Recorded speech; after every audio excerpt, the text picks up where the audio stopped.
All right, I would like to welcome everyone to the Animation4Adults Q&A. I'm excited to have all of you join us for this conversation. My name is Stan Shields. I'm the Festival Programming Manager here at SIFF, and I am very excited to have these guests here today. I just want to note for everyone at the top that in this Q&A, we're going to be assuming that you have already seen the short films in the Animation4Adults Shorts program. So if you haven't seen them yet, I recommend you go and watch those first, either at SIFF, at watch.siff.net, or you can find them on Amazon Fire TV, Android TV, Apple TV, or Roku. Those are all the options you have for viewing. But make sure you watch those first because we will be talking in depth about some of these shorts, and I want to make sure that you have seen the shorts before you engage in the deeper conversation. So with that said, I'm going to go ahead and I'd like to start off by introducing everybody and have them raise their hands so everyone knows who they are. We're going to start off with Thomas Falter from the Falter Brothers, and they're from Try to Fly. And then Maggie Brennan, whose short film Our Bed is Green is in the festival. Next up is Hugo Kabi, whose film is Migrants. And then Christian Mercado Figueroa from Nuevo Rico. And Cullen Parr for Sharon. And last but not least, Anna Samo and Moshe Blasco from Conversations with a Whale. Excellent. I'm so glad you were all able to join us from all over the world for these virtual conversations. I wish we could do this inside of a venue all at the same time, but this is what we can do right now, and I'm glad you were able to make time for us. So I would love to start off just by asking a little bit from each of you, if you could just tell me a bit about the original inspiration for your films. And I guess I will use the order that you're on my screen to start with. So let's go ahead and say, Hugo, if you could start off and tell us a bit about the origin and the inspiration for Migrants. Yep. So we wanted to make a short film that talked about actuality and society, but we didn't want it to focus on one specific subject. So we chose themes that we were interested in and worried about. So it was refugees issues, racism, and global warming. So the idea came to us when we were looking for a subject for our graduation movie. There was a crisis in Europe, the Aquarius crisis. There was a boat in the Mediterranean Sea, and the boat has rescued a lot of migrants on it, but no country did accept to welcome the boats on the land. So the boat had to stay for a while in the sea. So we get inspired by this, and we decided to make a movie about this. We chose to use stuffed animal and stylized assets. So for the audience, we were not evocative of one real news or one real country. And with this art direction, we thought that young people, especially, can get more interested in watching the movie. Thank you. I think next up is Christian. Christian, if you tell us a little bit about the idea behind Nuevo Rico or the inspiration for it. The inspiration for it came from like this weird idea I had where I thought about two kids in giant mechas, like going to a museum and like in Puerto Rico and like taking back these artifacts, like kind of like this idea of reclamation. And that was like a kind of a weird gesture. I was like, oh, that's interesting. And that kind of became the thesis for the film, sort of, where it actually is not in the film at all, that part of it, but it was kind of like that initial idea that kind of like led me to explore it. And a lot of it was just trying to like look at places you often don't think of in the future. So I think like a lot of people will look at Puerto Rico and maybe not think about what that looks like in the future. And I was kind of interested in investigating that and just giving a lens to it. And also I'm fascinated by reggaeton. Like reggaeton is awesome. Like I love it, and I just want to explore it cinematically. So I was just trying to figure it all out. So did reggaeton kind of lead to the story, or did the story lead to reggaeton? It's a good question, actually, because like I was actually writing a feature script about reggaeton that's like a drama, completely different from Nuevo Rico. And COVID kind of like derailed that in a way. And, you know, just because it's hard to it's hard to shoot. You can't shoot groups in COVID. It's not possible. So like I kind of like had a lot of energy, like, you know, accumulated inside of me and passion about reggaeton. I was like, man, I want to give this like a cinematic lens. Like I want to give it like a language really badly. Cause like hip hop has kind of cinematic language. Like people can kind of associate hip hop and know kind of like a visual language for it. Reggaeton, maybe aside from the music videos, but not in like a larger cultural cinematic context. There's not really one. So I was kind of like engaged with it. And so I took all that energy from that feature script, and then it became kind of almost like a mixtape in a weird way. Like I was like, what's like a mixtape of all these like wild ideas that I have and like feelings about reggaeton. So I think that was like a parallel journey. Like I was kind of like thinking about reggaeton all the time. I was researching it all the time. I was like just really, I mean, it just became part of my life, honestly, like day to day. And so the idea of making a short, like an animated short about reggaeton just sort of landed. And then that initial gesture about like meccas and museums, and I was like, just collide them, make a nice, delicious sandwich. Next up, I'd love to hear a little bit from Color about Shalom. Yeah, so I met the subject of this film. It's a documentary. I met him when I was a sophomore in college through my music theory professor. They had collaborated on a few things. She kind of described him a little bit in one of our classes, and I thought, that sounds like a kind of interesting subject to make a film about. So my producing partners and I, we were kind of taking the Film 101 course at the same time. So this was almost 10 years ago now. We made this sort of 5-minute student film version of Charon, and then, you know, we had to do all these other projects and graduate and like figure out how to pay rent and student loans and work in the industry. And whenever we talked about what project we wanted to make, it was this guy and his art that kind of kept coming back to us. And we felt like we could do something a lot more elaborate and unique with it.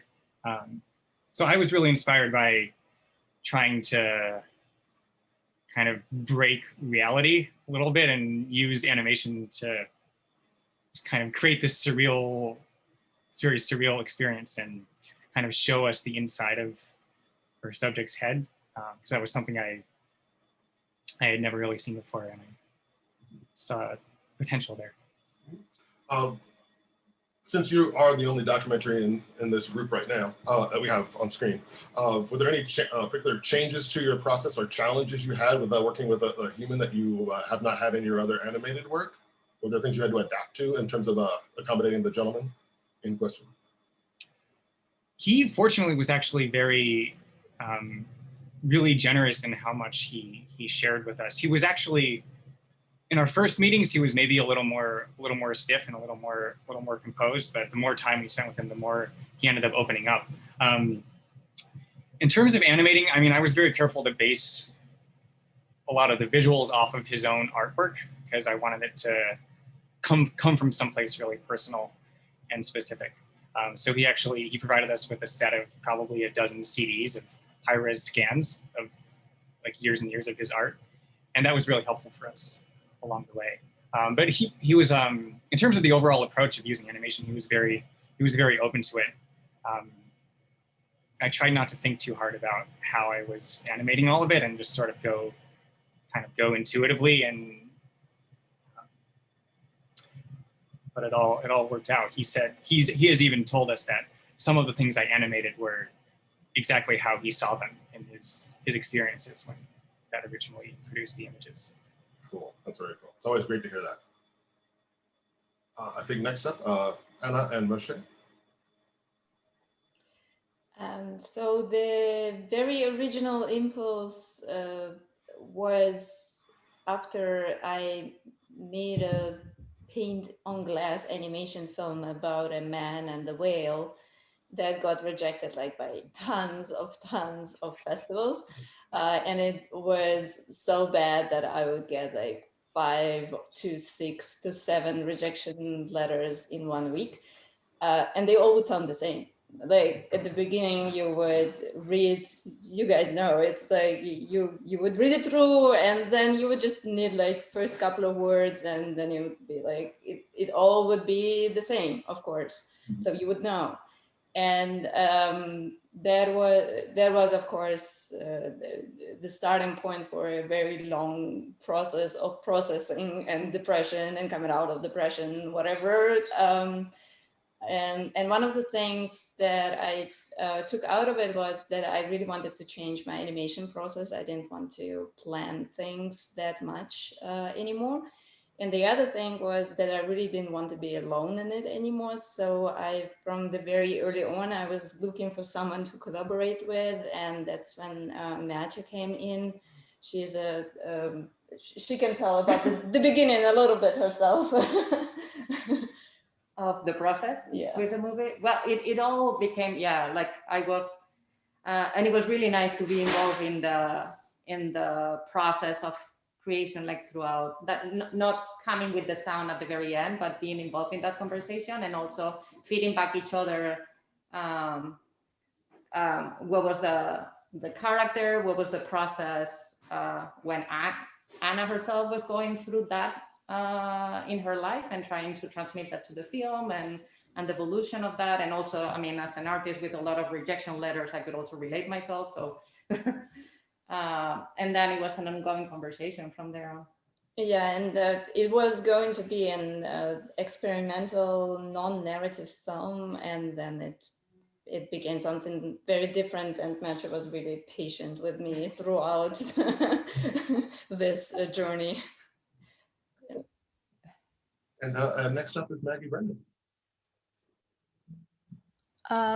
I guess the original idea came from just, I have a lot of experience with making similar stories that deal with technology and relationships. I grew up in a very religious and conservative household, so I think the internet was an outlet for me to feel a little more freedom and like understand my identity in ways that I couldn't in reality. So stories about technology have always just been kind of interesting to me to that extent. And then this particular narrative just goes into that a lot more deeply and is about the actual like repression that intensifies from only living your life through technology and not actually living out those fantasies in real life. So this was kind of just an exploration of that.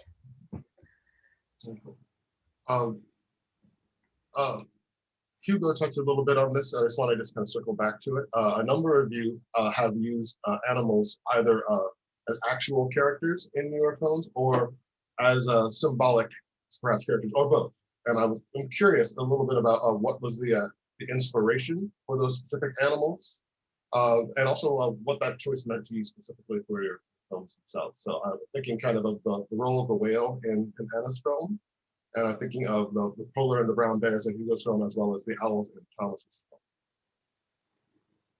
Maybe Thomas, you can start off. Yeah, I mean, for us, basically the film, we wanted to make something that was maybe more personal than our previous work had been. We sort of felt like, I have three brothers, Nathan, Heath, and John, and then myself, and the four of us kind of felt like, you know, we'd made some films that were like technically we were pretty happy with, but we felt like one of our weaknesses as storytellers was that maybe there wasn't enough of ourselves in our films. Like people would watch our films and would not necessarily feel like they learned more about us or like they got some sort of, you know, almost TMI level of like self-confession and like, you know, opening our hearts to people. So that was one of the main sort of goals and motivations for the film.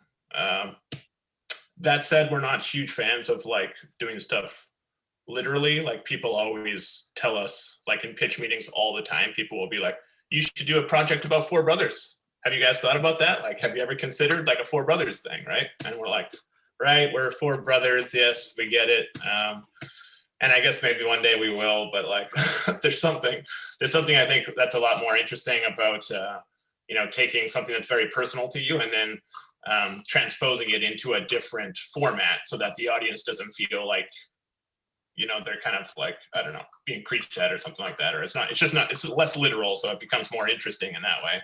And so for us, you know, the owl, the animal thing, it was directly tied into the narrative because we wanted to tell a story that kind of stretched space and time as one of the things that film can do, you know, potentially better than any other artistic medium is change space and time. So we're like, well, what if we tell a story that's basically takes place in only a matter of seconds, you know, from the branch to the ground, a bird being pushed from the nest. It seems like that's just the perfect sort of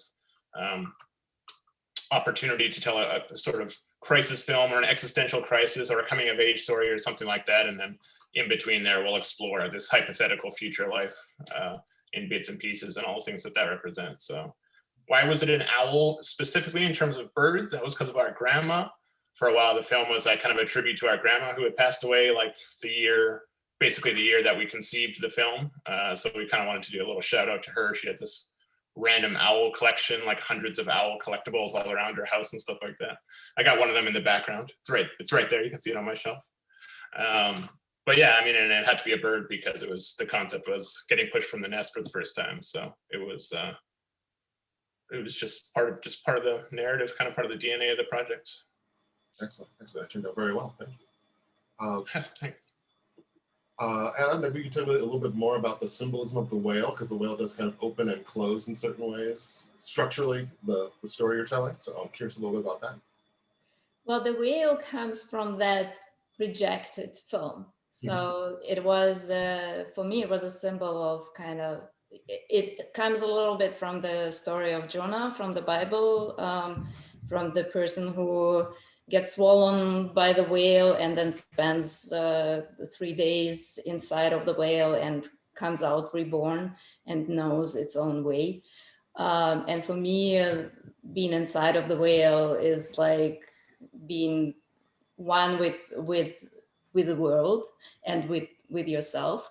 So it's kind of this creature that has this mythological roots for me, but I don't know, it's something so big and so it's a whale. and when in that process of getting over all these rejections, the whale was kind of with me. So I was kind of talking to the whale, talking to myself, talking to the whale. And then there was a very long stretch of time when I wasn't even sure the whale will end up being in the movie. And it kind of just moved into it again. It just came in. I don't know. And Matcha can talk a little bit about the soundtrack, because the whale is also in the soundtrack. Yeah. The whale is always there. Like I started modifying a lot of recordings from whale talking to each other, and also specifically of one whale that talks at one frequency that the other whales don't hear. Is like the lonely whale. So I use that frequency a little bit throughout the soundscape of the film, and also process sounds of whales. So even when we didn't have the whale in the animation, the whale was still there, and then she came back. Yeah, and it was also some kind of unconscious decision of like having this whale who is trying to talk to other whales and is not being heard. Is a little bit like this rejected poor filmmaker who's trying to get this message out and is not being heard. So it was a little bit of this as well. I know you spoke a little bit about the choice for stuffed animals, Hugo, but was it always going to be bears in your mind? Did you consider other animals, or was it that just kind of a totemic choice to make without to be stuffed animals for bears? We choose to go for bears because obviously the polar bears are a very iconic figure of the climate change. So we think it was the best choice, and we also could make the opposition between white bears and black bears, So no, it came fastly to our minds that we are going to make bears. I want to kind of scope out a little bit and just kind of offer a general question, see who would like to talk about it. But having seen a lot of all of your work at this point, I've noticed over the time that you all employ different, most of you, I can't say all, because I haven't seen everyone's, all of their work, but you employed a lot of different animation styles over time. I'm curious a little bit about how you selected the different kinds of styles and mediums you chose for these individual products over the other things you might have made over time. So was there a thought process that went into like stylistically having this be an animated piece, as opposed to some of you have done some stop motion animation, some of you have different aesthetic drawing styles or animation styles you've used in the past. I'm just curious how the thought process went into the look that you chose for these films. And it's kind of a general question, so I'm happy to let people kind of think about it, or I'm happy to call on people because I do have people I'm curious about. I'll throw out there that for us, we were, part of it was honestly a budget decision. We had done, our last animated short was a full stop motion sort of thing with like actual puppets and silicone molds and like the whole deal. And for anyone that's worked in stop motion, you know that it's can get very, very expensive very quickly, depending on the types of style that you're choosing. So for us, it was a collaboration with CBC, who's a Canadian broadcaster up here, and they were financing it. But you know, like all films, like all shorts, the budget was somewhat limited, so we kind of needed to. And for us, we were like, you know, trying to build, I don't know how many different locations we had. I think that there's like 126 different scenes or something in the film, so, or shots in the film. So it was, for us, it was like trying to feasibly do all those backgrounds and all those different settings in anything other than 2D would have been basically impossible for us and our studio and our production pipeline. So we voted for 2D. Plus, we kind of wanted a painted, organic, kind of loose around the edges. You know, no outside lines or anything, not a lot of defined images sort of thing. Everything's a bit sort of, I don't know, dappled, so to speak. So 2D is a good way of achieving that, we thought. I don't know. Cool. Anyone else? So for me, I always work with my hands. I always like touching things, and so I work a lot directly under the camera, but learning from mistakes from the film where I was doing paint on glass for almost 3 years, I really wanted to do something that would go faster, and I kind of really made myself a restriction, like not to be. I didn't want to be bored. Like I didn't want to be caught in the process that much anymore, where I would sometimes really have to you know, just discipline myself and just sit there with my ass on a stool and and do animation over and over and over and over. So every time I would be bored, I would change the technique, and or I would try to bring something in that would be a shortcut. I started just experimenting with materials that were around me, and so I ended up with the charcoal and the paper. And then when the character appeared and it was clear to me it would become a narrative story, there was a moment where I was like, I'm like, so it's so boring just to draw this hand coming into the frame and taking the airplane. Why don't I use my own hand? And so I pixelated my own hand, and it took me like 2 hours instead of 2 days, you know. And then so it kind of was a combination of all these things, and then it all made sense at the end, because the hands made sense at the end, but it was like inventing the story through animating, and then at the end it was like a huge puzzle that just came together. Very cool. It's kind of funny you say that, because my feeling watching the film was how much work every shot takes, which I felt supported the narrative of this filmmaker, like pouring all of this work into this piece and getting rejected open. But it's really interesting. Christian, how about you? You have a very distinctive look to this piece. I'm curious about that. Yeah. I was trying to like find. I use like I'm a believer in bricolage. This idea of like just mixing things and just kind of like letting them cross pollinate. I do a lot of live action. I do a lot of animation. I do a lot of mixed media, and I'm just really big on like the idea of cross-pollination between mediums, you know? So like, I think it leads to discovery, serendipitous things. And I was just like, when I started this project, I kind of like the idea of it being like this group effort of like, you know, Latinx perspectives kind of informing like all the design and like kind of visualizations and this like trying to find something new. And there's a lot of like cross-pollination, but I like the idea of like mixed media, not as pure aesthetic, but like kind of as a communication of something, which kind of I think comes from like the idea that I'm from the Caribbean and there's a lot of things that kind of mixed and intercepted there. And so like the communication of having like mixed media sort of kind of just as part of like a part of myself almost, you know, like where it kind of looks into my own history and like my own, you know, just the mix that happens in Puerto Rico in general.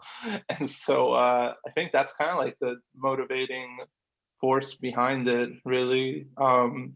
Yeah, because we would like make something, some of it is cell, some of it is done in, you know, Toon Boom, I guess. I don't, you know what I mean? Like we would just jump around. Sometimes it'd be Photoshop, sometimes it'd be Toon Boom, sometimes After Effects. But then we would like rewire the whole thing and then do analog passes and then scans and then shoot on a CTR TV and record that and then feed it back. So we were just doing a lot of wild experimenting the whole time throughout the process just to kind of try to hit something. We would do weird experimental 3D animation as well. Yeah, I was just trying to discover new aesthetics by letting things mix as much as possible. And Maggie, I mean, you have a very kind of distinct visual style you employ for certain portions of this, and then you counterpoint it with other kind of styles. So I'm curious about that decision making on your part. Well, I was originally a cartoonist and always drew just pen and ink and pencil and watercolors. And when I started animating, I tried to do everything by hand as much as I could, but as Anna was saying, it's extremely time consuming to do everything by hand, and the longer this film got, the clearer it became that I had to do it digitally, at least for the character animation. And I used Toon Boom to animate a lot of the characters, but similar to Christian, like I did a lot of tests and pencil tests by hand and drew some of the backgrounds by hand, and it became kind of a mishmash. But I think ultimately the style I arrived upon was an attempt to like make a singular film, but also something that the viewer could then go back and pause on like single frames and treat them as a drawing, like a still illustration or a comic, like how you would kind of, like a lot of the time when I read comics, I read it really, really quickly, and then I go back and just sit on individual drawings that I really liked. And so a lot of the backgrounds are like intensely detailed, and obviously no one's going to be able to take in everything that's happening when they're watching the film, but I wanted it to sort of feel like something you would want to go back and like look at the tiny details like a drawing. Excellent.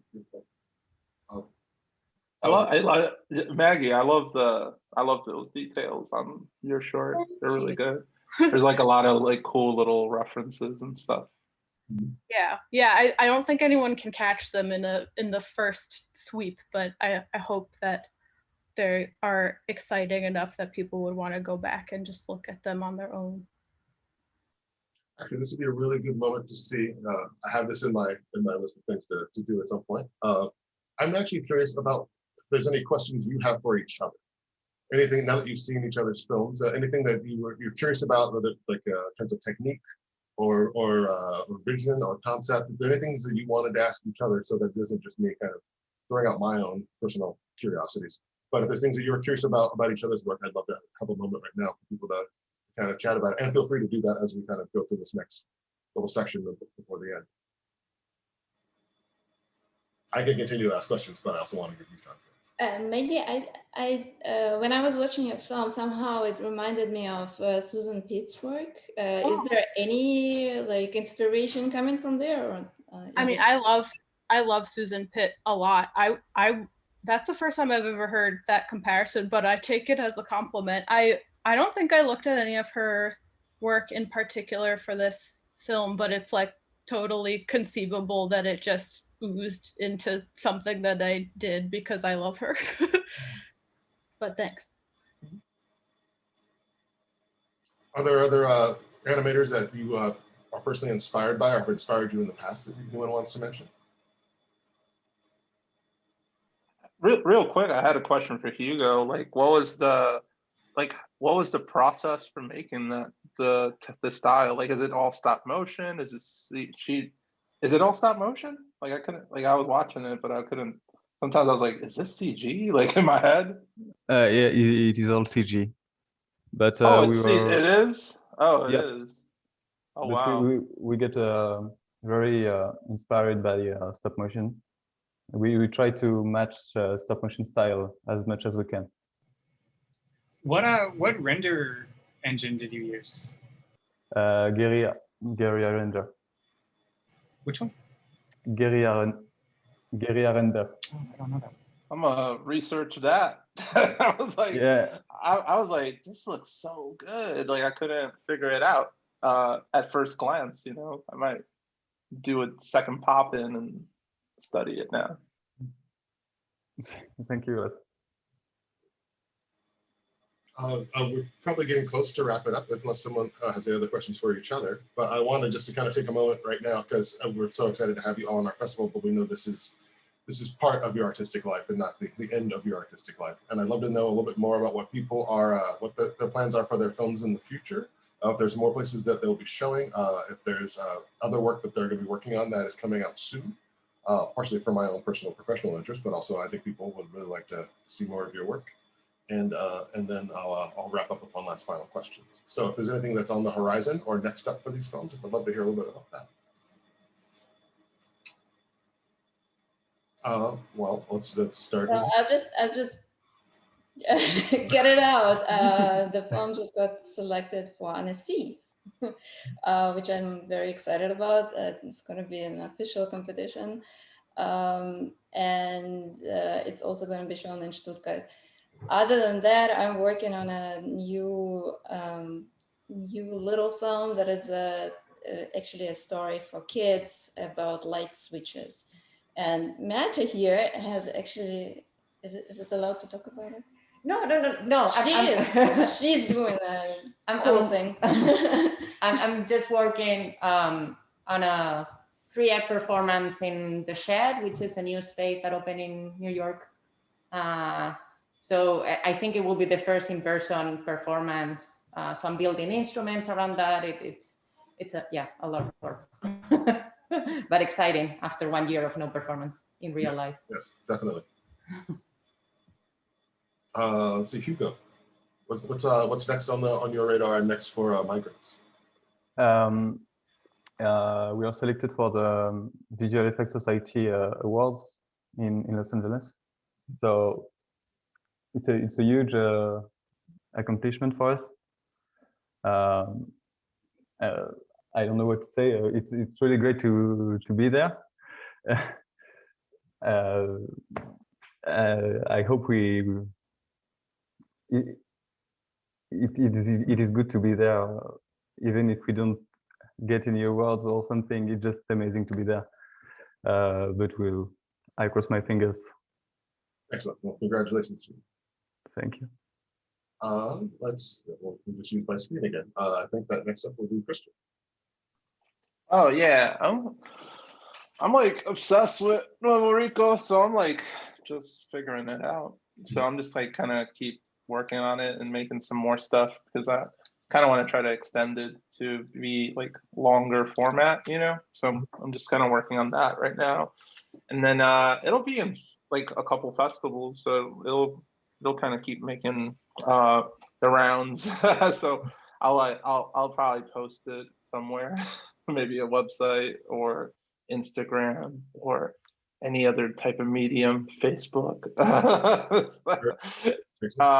But yeah, I'm jamming on that. I started working on a new short because I'm like crazy, like an insane person, working with this dude that I like, and we're investigating like an interesting topic, I think, about pharmacies.